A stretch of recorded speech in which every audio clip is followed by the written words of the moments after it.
All right, we are live. What's up, David? Blame it on me. It's my fault. Hey, guys. Hi, David. How you doing? Today we have Jon and Cassie Tripp. And excited to chat with them. We do this every once in a while. Let me turn down the cool hip-hop music down here. We do these probably once a month, just, learning a little bit more about some of the new eXp agents that are coming on, learning a little bit about their backstory and, why they made the move and where they are, headed in their real estate careers. So today we have Jon and Cassie. Beautiful setup there. I like the outdoor setting, big screen TV. Nice. If the wind blows us over, just understand this is, we're real time. So I don't see any presents under the tree there though. For me, a little blown over already. yeah, I'm gonna kind of hide it. They blew away. So, first of all, you guys work together. Yes. Wow. Husband and wife. Not too many people can do that. How does that work out? Interestingly and carefully. Did you start working out together? No, I started out a long time ago in 2004, and we can obviously get into that. But 2004, I got my license and kind of had parallel tracks. In 2019, I kind of pulled her along and pulled her out of teaching, and so pretty much since 2019, we've been working together and still working together. Oh, that's fantastic. What did you teach, Cassie? What grades or? I taught kindergarten. Oh my goodness. 5 and 6-year-olds. Yes. So that's perfect for real estate and clients. Right. Not to say our clients are kids, but hey, there's tendencies. With the patience and being able to walk people through things and Sure. There are a lot of connections to teaching in real estate and building relationships with the parents, and all that goes into that can connect right back through to real estate. Oh, that is fantastic. I know there are a lot of successful teams out there, husband and wife teams, and then you talk to other people and they're like, I can't do it. But I think when it does work, it's beautiful because you understand what each other, real estate's kind of a weird career, right? There's no set times, weekends. It's, Yeah, and I would say it's something that we're still learning. Like we're still figuring some things out. I think the lesson here is you got to figure out what your lanes are, stick to them, and trust the other to do what they're good at. And that's what I would say too. Finding your lane and your strength and his strength, and knowing what your strengths and weaknesses are and where you can help each other out is really key. So have you divided your business up according to tasks or? Well, our coach is telling me that we need to have it like in writing. I think for the most part we've kind of, it's been more understood, but I do think that there is natural areas where, like, she just had an event with 30 to 40 ladies at our house this past weekend. And I was like, hey, tell me where you need help. This is your gig. This is your strength. Right. That's more my lane. I love events, but again, we complement each other. Right. Well, I think that makes a successful partnership when you know what your strengths and weaknesses are, and then you step back and let the other person shine. Yeah. Right. Yeah. Right. Exactly.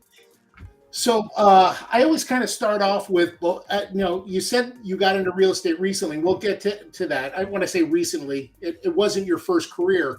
You guys had obviously careers prior to that. Cassie, were you always a kindergarten teacher or? No. So my major, I actually majored in interior design. And that's where I started. I was in, I know, a little bit of full circle with that. Something coming back in real estate, right? So it's kind of to use those elements back into that. But I had worked downtown at the Washington Design Center for several years. And then we got married. We started a family. We had kids. And when the kids got to about school age, I wasn't working downtown any longer. And it just kind of fell into place for me to start working at the school. We were on the same schedule, right? When they were little. And so it just kind of worked out. And then I got certified and moved forward with teaching kindergarten and did that for about 7 or 8 years. And it was just a great time. But then we got to the point where I think just the schedule wise, we needed something that was a little bit more flexible for our family. Right. And that's where we started talking about what he was doing with real estate and how he could use my help there and how we could better make that work for our family.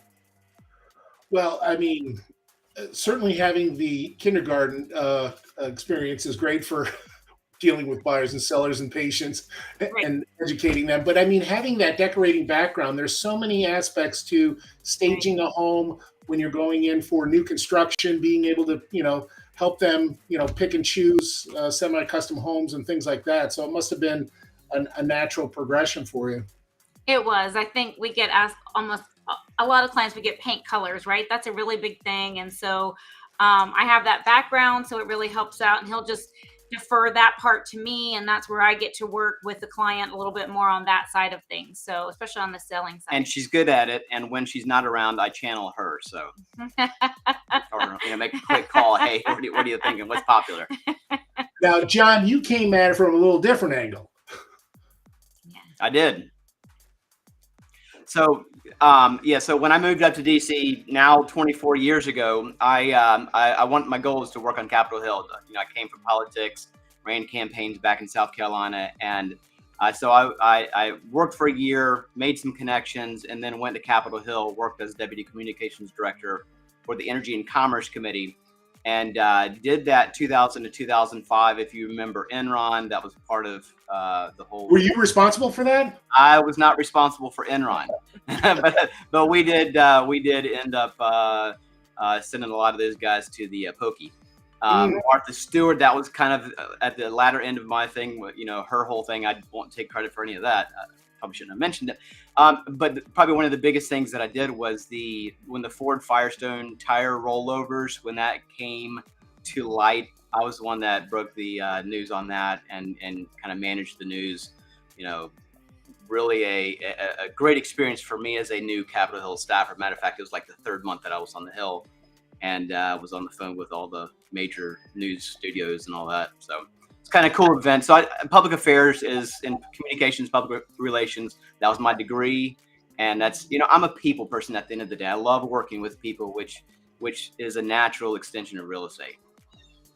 It really is. I mean, it boils down to, obviously you have to know the nuts and bolts of real estate, but it's all about relationships and it's all about communication. As you're going through the ebbs and flows of a deal or listings or whatever it is, I think that's where, buyers and sellers just really appreciate when an agent just tells them exactly how it is, whether it's good or bad. Yeah. Right. And I think trust is a big part of that. I know when I taught kindergarten, they trusted me every day with their children, right? To teach them and help them to learn. And so we've talked about that aspect as well. They trust you to help them buy a home and sell their home, right? And so it's very similar in that aspect as well. So at what point was it that you said, enough of these politicians, I'm going at it by myself? I've been saying that for 20 plus years. No, so back in 2005, 2004, I got my real estate license. We bought our first home in 2002. And honestly, real estate's been in my DNA. My dad was a realtor, as well as he built houses. I grew up building houses. So the whole home concept has been in my DNA for a long time, right? And so in 2004, when we had our first child in 2003, and I was like, I got to get, Capitol Hill is not going to pay the bills, at least what we need. And so I ended up getting my license. We bought, I helped a couple people buy and sell. And honestly, I just kept a dual career track for a long time just to help me build up that time. And, after 2005, I ended up going to work for a trade association in public affairs and did that up through earlier this year. And then I was like, I got to focus 100% real estate. So that's how we're there. That's how we're here. It's funny. Nobody, I think, comes out of, very rarely, I would say, that somebody comes out of college and goes, yes, I'm going to be a real estate agent. Right. It's always your path is something else. Mine was, I was in sports, worked at Washington Sports and Entertainment, but just at some point in time, I think the entrepreneurship, the being your own boss, the being able to be directly connected to your your business and your clients is something that attracts, true entrepreneurs. Right. It's true. Right. And I, entrepreneurialism is in my blood. It's been something that I've, she knows I've always been It's very entrepreneurial. kind of coming at it from some angle. And, I know we'll get into team and kind of the idea of being on a good team.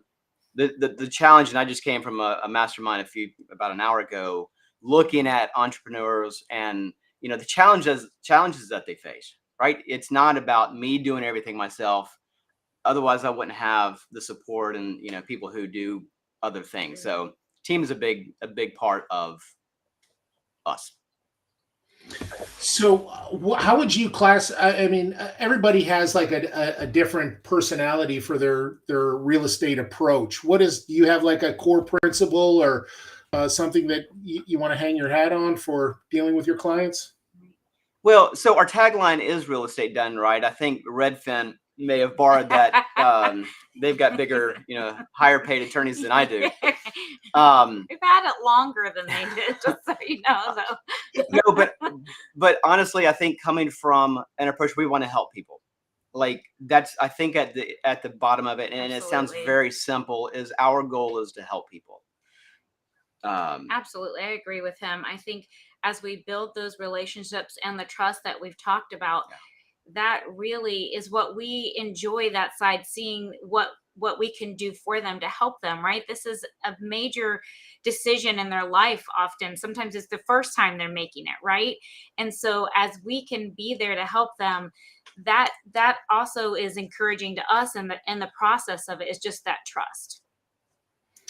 Yeah, we wear so many different hats too. I mean, not only to be knowledgeable in the whole real estate transaction, but sometimes there's an emotional aspect to it. Sometimes there's conflict and you have to do conflict resolution or problem solving, right? Exactly. And on the fly too. Yes, very much so, right? Yeah. He was last night driving around getting signatures and doing stuff, and that's a part of it. Not every day, but you have to be ready for that. It's funny too, because you could have a brand new first-time home buyer, or you can have somebody who's, buying their 10th home. There's still that emotional roller coaster and uncertainty, and, moving is, it's not as fun as it seems. Right. That's true. Yeah. Even when you're going into a new home, it's a very overwhelming process. It is, right. And if you have a family, sometimes and it can just add to it, right? So it's I always say that selling one home is not that difficult, but putting together a career and a business is. Yeah. And so obviously you guys are very successful. How is it that you're keeping your business, your machine, going? Are you? I know that you do some coaching, I believe, with Tom Ferry. People have different approaches to it. What are some of the principles that you're adhering to growing your business? So, I mean, it comes down to, for us, the vast majority of our business right now is through relationships, right? We do obviously a ton of referrals, and I think that's a recognition of the work that we've done in the past, to have somebody come back to us or refer to a friend, a neighbor, a colleague. Hey, call Jon, call Cassie. So it comes down to that, and even relationships, not just with people in our past clients, our sphere. It's other agents. Like just making those connections with agents. Like we'll get a referral every so often from California, just from people around, and I'll send out people, referrals to other agents that I know. So it comes down to relationships. And again, sounds simplistic, but it's relationships are valuable. And in a town in DC, kind of the DC area, this is a relationships town. Well, and it's a consistent relationship. I know that most people choose another agent, not the one that they worked with on a property, if that agent doesn't stay in touch with them.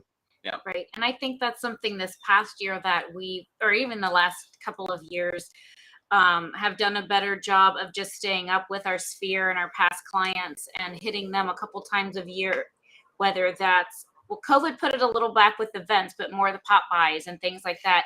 He does a weekly email. He's in contact, and just finding those multiple channels of contact with them, texting, calling, emailing, all of that, and doing that every day, right? Day in and day out, is really what's changing and shaping our business. And it's doing the small things consistently. A lot of Right. people think that, you know, people get a big business by a single deal or a couple. No, it's the consistent, steady approach over time that keeps you in the business, right? I just at the mastermind this morning, they said there's a 37% turnover each year in our business.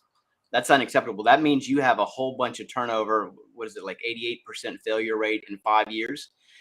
And you know, we're not in the business for just this year or next year. We're in this thing for generation, right? You know, our you know, one of our oldest daughter is interested in the business. You know, we've got a number of people who are looking to us to kind of help guide them in their career. And that's, you know, again, it's the relationships, it's doing those things that matter over time, the long term.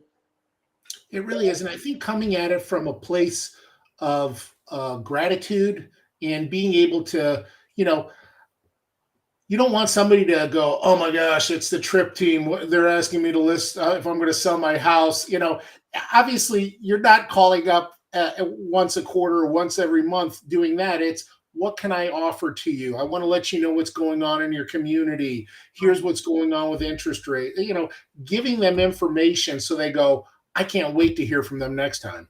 And being a resource for them. I mean, people call him now just to ask him those kind of questions because he is their resource, right? They do me some as well, but he's more the resource guy, we'll say. So you're right about that. Like keeping all those things in the forefront because you want to help them and be their resource and stay front of mind. And it's not that we're in this through the end of the deal. Like, you know, our goal again, and you can't get referrals and be done with a client at the end of the deal. It has to be, as Cassie said, you have to be a resource moving forward. There's 3 stages: before, during, and after, and they're all important. Right. And Cassie, don't undersell your skills. I mean, I can't tell you how many people are probably going through decorating and renovations and all these different things. I mean, seriously, you can help us out. We're getting ready to decorate another bathroom. Okay. That is true. On what's cool. Well, I'm going to pivot here, and you know, we do these for newer agents and also follow up.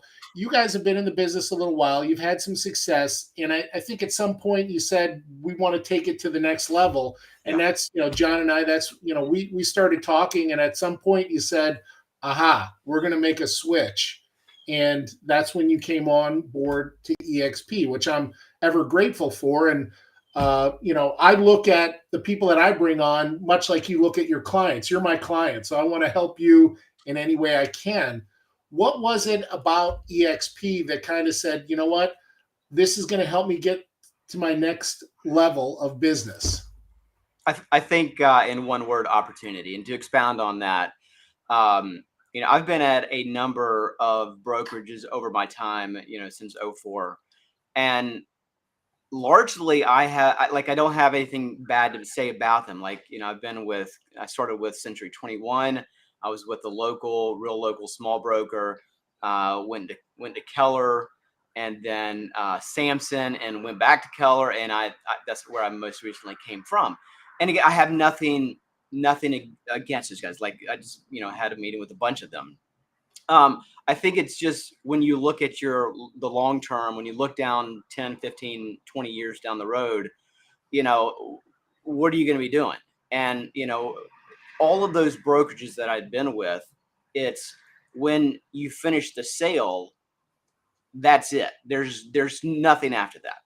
You just, you know, with the client, you continue the relationship and you get referrals and all that stuff. Well, with past brokers, that's it, right? And so for me, you know, you and I met probably 3 years ago, and I wish I would have gone sooner. And I've said this to Cassie. I've said this to I wish I had a nickel for every person that said that. He did say that right away. As soon as he's like, you gotta meet this guy, because man, I wish I'd done this. I met him how many ever years ago, and I was like, okay.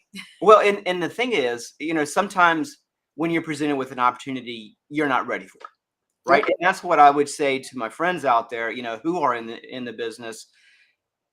It's not like you have to make a decision now. I'd like you to consider it. I'd like you to hear why I made that change, why we made the change, and understand that there's life, there's income post sale. And I'd agree. I think opportunity and flexibility maybe for some things that we want to do in the future. Well, it's we do a terrible job as real estate agents really looking at the business model. And you're right. There's great brokerages, great agents everywhere. Right. But if I entered the Le Mans and I drove a Volkswagen Beetle, I'm not gonna win that race. Right. Well, the same type of thing. The business model of what we have, other brokerages can't compete. And how I learned that is after 12 years at Remax, which was a great company, and got engaged at one of their conventions and all that. I got nothing. I got absolutely nothing after my 12 years. The door hit me in the backside and that was it. Here, these are the love of my life. My two boys, my wife, and I thought, God forbid if I got hit by a truck or, when I go, I actually get stock and revenue share that I can pass on to them all while I'm doing real estate. Right. The future, right? That's what I mean. The opportunity, the flexibility to do those things for your family, yourselves, for the future.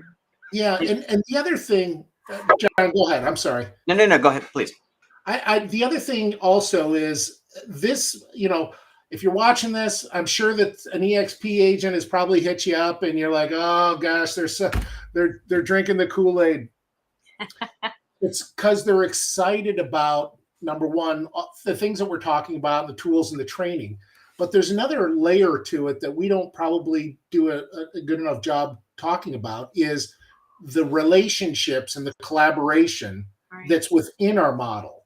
Like I wake up there, every day saying, hey, I wonder how I can help Jon and Cassie. That's awesome. That didn't happen when I was at another brokerage because that model wasn't set up to be that way. Right. Yeah. Right. 100%. I mean, that's I don't think that there's another, we all work for the same company. Right. And to that point is you've got somebody who's, I'm going to help you because as we collectively, build together, it benefits the company, that benefits the bottom line, revenue share, all that good stuff. So with saying that, you guys are possibly in a mode right now where you've got your foundation to say, hey, we're looking to help out other agents. Yeah. You just brought somebody on this week. Absolutely. And that's another thing, you'd mentioned kind of the stock and, having been with 5 other brokers, I think in my first month that I've been with eXp, I have more stock than I ever had with anybody else. And I know I have more stock and more. That's what I was thinking. I was like, I think we know. Yeah, no, we know.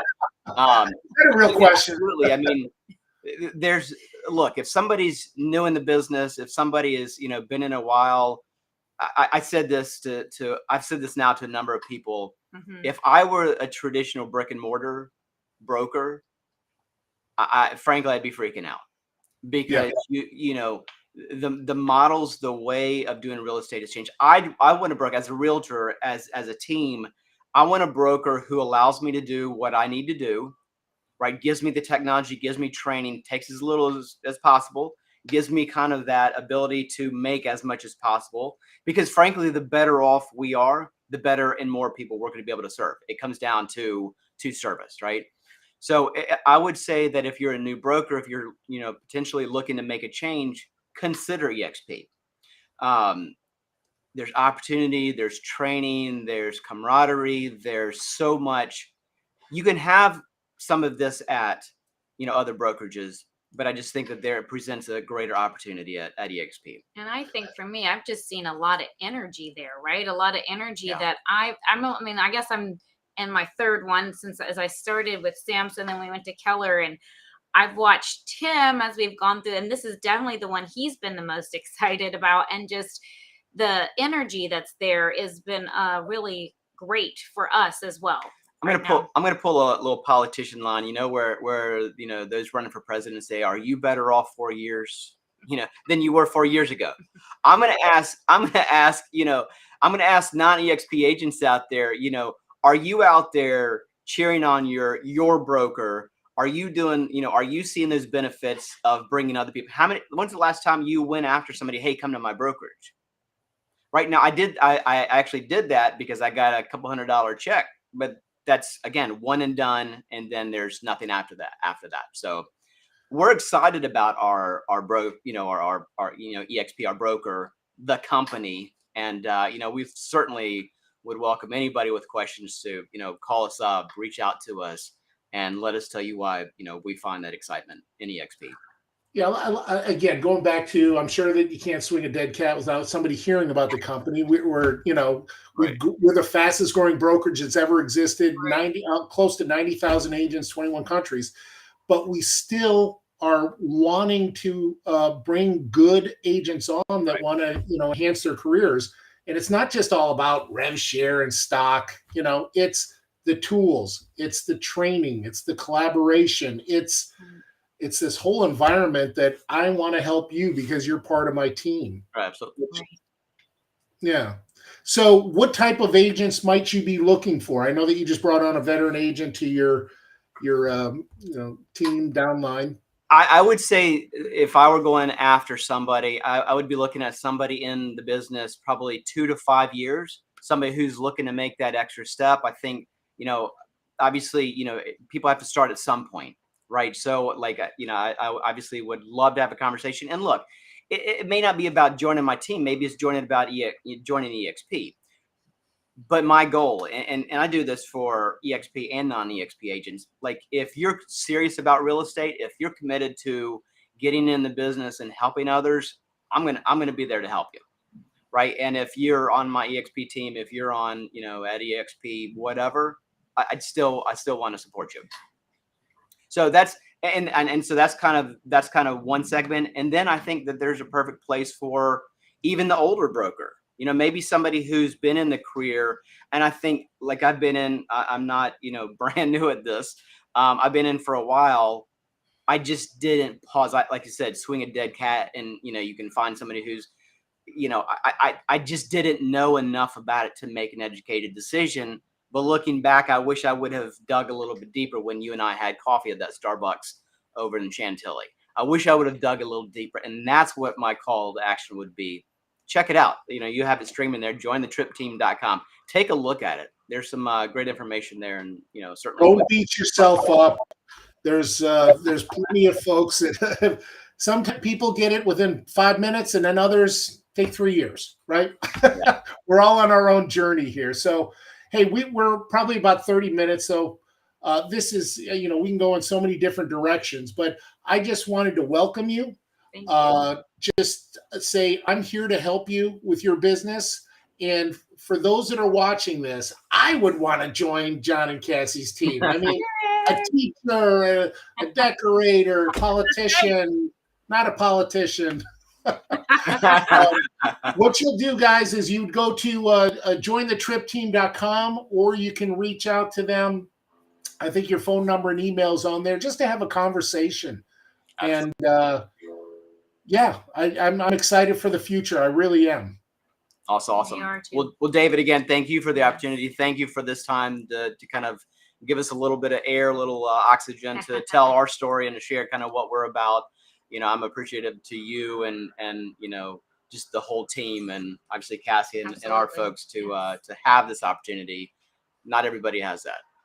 Well, if you're Jon and Cassie's clients, you got some great agents there. You really do, because there's a lot of folks in our industry that I wouldn't go, I don't know if I'd want to sell my home with them, but you guys definitely. All right. Hey, we're going to check out here now, but go to jointhetripteam.com. Jon and Cassie, have a wonderful holiday, Christmas. Thank you. And just really glad for you and excited for 2023. Thank you, brother. I appreciate it. Thank you. Same Thanks to all. you, David. Thank you. You got it. Take care.